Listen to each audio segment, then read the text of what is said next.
안녕하세요. 공인중개사가 알려주는 불이익 탈출 방법의 공부방입니다. 이번 영상은 기금대출 중 전세를 알아보시는 분들에게 도움이 되는 영상을 제작해봤습니다. 기금대출에 대해 1편과 2편은 링크를 확인해주세요. 바로 시작합니다. 이번에는 여러분이 마음에 드는 매물을 찾으셨다고 가정을 하고 집을 구하는 데 가장 중요한 대출을 알려드릴게요. 오늘의 공부방 주제는 내 돈은 거들 뿐 3편 기금대출 전세 관련 내용입니다. 이번에도 시간이 없으신 분들을 위해 결론 및 정리부터 바로 시작하겠습니다. 결론 및 정리입니다. 첫 번째, 대출의 유사성이 있으며 짚어드린 대출마다 다른 점을 꼭 확인해야 한다. 두 번째, 신생아를 출생하실 예정이라면 신생아 특례 전세 대출을 이용하시는 걸 추천드립니다. 세 번째, 임대차 하시려는 매물의 가격과 부동산의 시세 그리고 기타 조건 등을 확인하셔야 됩니다. 네 번째, 소득을 기준으로 전세 대출 금리가 달라지니 소득을 꼭 확인하셔야 합니다. 다섯 번째, 조건에 맞으시 중소기업 청년 대출은 100%가 가능합니다. 다만 꼭 은행에 확인이 필요합니다. 대출에 대해 간단하게 설명드리자면 대출은 보통 기금대출과 은행대출 두 가지로 나뉘게 되며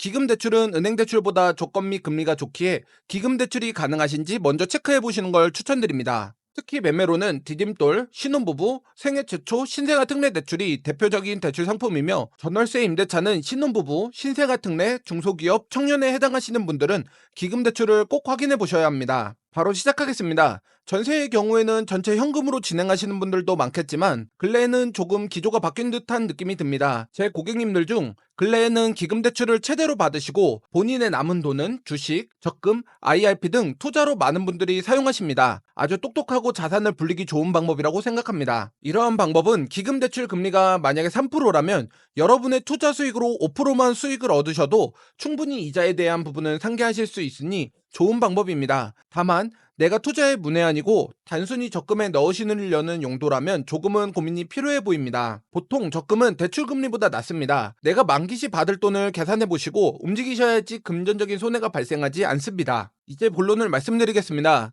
기금 전세대출 또한 기금 매매대출만큼이나 많이 발생시키는 금융상품입니다. 전세대출은 매매대금만큼 부담되는 금액은 아니지만 결국 2년이든 4년이든 금리가 저렴한 만큼 나중에 여러분이 자본을 모으실 수 있으니 전월세 임대차 또한 신혼부부, 신생아 특례, 중소기업, 청년에 해당하시는 분들은 기금대출을 먼저 꼭 확인해 보셔야 합니다. 전세자금 대출 관련하여 기본적으로 적혀져 있는 내용은 여러분도 확인이 가능하시니 중점적으로 보셔야 하는 부분만 알려드리겠습니다. 첫 번째, 버팀목 대출입니다. 소득 수준에 따른 금리 변동을 잘 보셔야 합니다. 유의사항입니다. 첫 번째, 소득이 높으실수록 금리는 올라갑니다. 전세대출은 매매대출만큼 금리 인하에 대한 혜택이 적다는 점도 유의하셨으면 좋겠습니다. 소득은 부부 합산 5천만원 이하여야 하며 꼭 무주택 세대주여야만 합니다. 대출 비율은 일반 가구는 수도권 기준 1억 2천까지이며 수도권 외에는 8천만원까지입니다. 자녀가 2명 이상 가구라면 수도권 기준 3억까지, 수도권 외에는 2억까지입니다. 두 번째, 대출의 한도는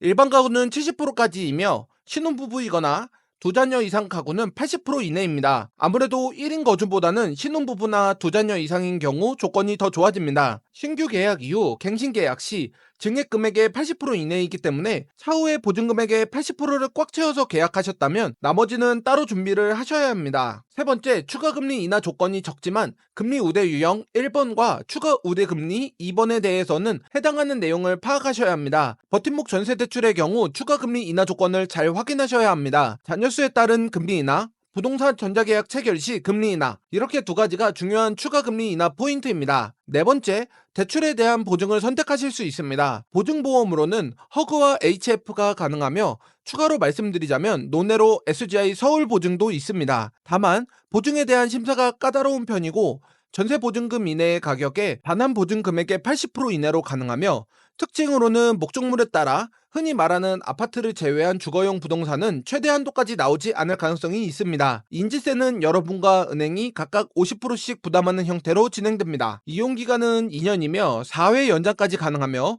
최장 10년까지 가능합니다. 최장 10년 이용 후 연장 시점 기준 미성년 한 자녀당 2년씩 추가가 가능합니다. 두 번째, 신생아 특례 버팀목 대출입니다. 신생아 특례 대출의 경우 신청할 수 있는 소득 금액이 1억 3천까지로 상향됩니다. 유의사항입니다. 첫 번째, 소득이 높을수록 금리는 올라갑니다. 전세대출은 매매대출과 다르게 금리 인하에 대한 혜택이 적다는 점도 유의하세요. 소득 한도는 부부 합산 1억 3천만원 이하여야 하며 무주택 세대주여야 합니다. 대출 비율은 수도권, 비수도권을 나누지 않고 3억 한도 내에서 가능합니다. 두 번째, 대출 한도는 80% 이내입니다. 신규 계약 이후 갱신 계약 시 증액 금액의 80% 이내이기 때문에 종전 대출 보증 금액이 80%를 꽉 채워서 계약을 하셨다면 나머지는 따로 준비하셔야 합니다. 세 번째, 추가 금리 인하 조건을 잘 확인하셔야 합니다. 대출 접수일 기준 2년 내 출산한 자녀 1명당 금리 인하가 있으며, 대출 접수일 기준 미성년 자녀 1명당 금리 인하도 있으며, 부동산 전자계약 체결 시에도 금리 인하 포인트가 있습니다. 이렇게 세 가지가 중요한 추가 금리 인하 포인트입니다. 네 번째, 대출에 대한 보증을 선택하실 수 있습니다. 보증보험은 일반 버팀목 전세대출과 조건이 동일합니다. 중요한 포인트입니다.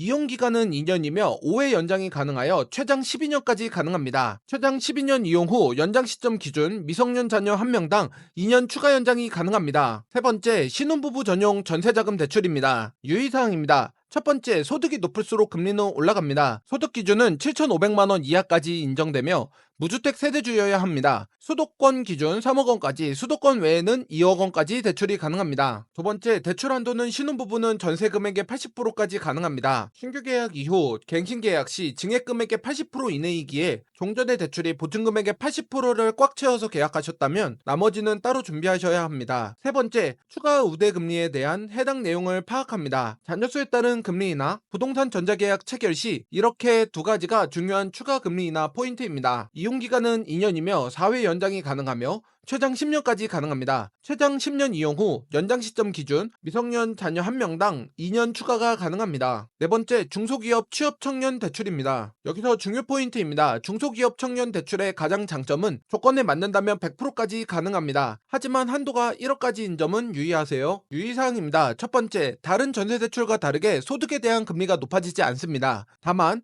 부부 합산 연소득 5천만원 이내여야 하며 외벌이의 경우 3,500만원까지만 가능합니다. 수도권, 비수도권을 따로 나누지 않습니다. 두 번째, 대출 한도는 80% 이내 또는 100% 이내까지 가능합니다. 다만 상세 내용에 따라 100%가 불가능할 가능성이 있으니 은행에 문의하여 자세한 내용은 확인하셔야 합니다. 소득 금액에 따라 금리 상향이 없는 것도 장점이지만 타 전세대출 대비 금리가 상당히 낮습니다. 그렇기에 대출 금액의 한도가 적합하며 필요 금액에 맞는다면 좋은 대출 상품입니다. 네 번째, 이용기간은 2년이며 4회 연장이 가능하며 최장 10년까지 가능합니다. 최장 10년 이용 후 연장 시점 기준 미성년 자녀 1명당 2년이 추가로 가능합니다. 이렇게 이번 영상은 기금 전세 대출 중 가장 문의가 많은 대출 4가지를 안내해드렸습니다. 결론 및 정리입니다. 첫 번째, 대출의 유사성이 있으며 짚어드린 대출마다 다른 점을 꼭 확인하셔야 합니다. 두 번째, 신생아를 출생하실 예정이라면 신생아 특례 전세 대출을 이용하시는 걸 추천드립니다. 세 번째, 임대차 하시려는 매물의 가격과 부동산 시세 등 기타 조건 등을 확인하셔야 합니다. 네 번째, 소득을 기준으로 전세 대출 금리가 달라지니 소득을 꼭 확인하셔야 합니다.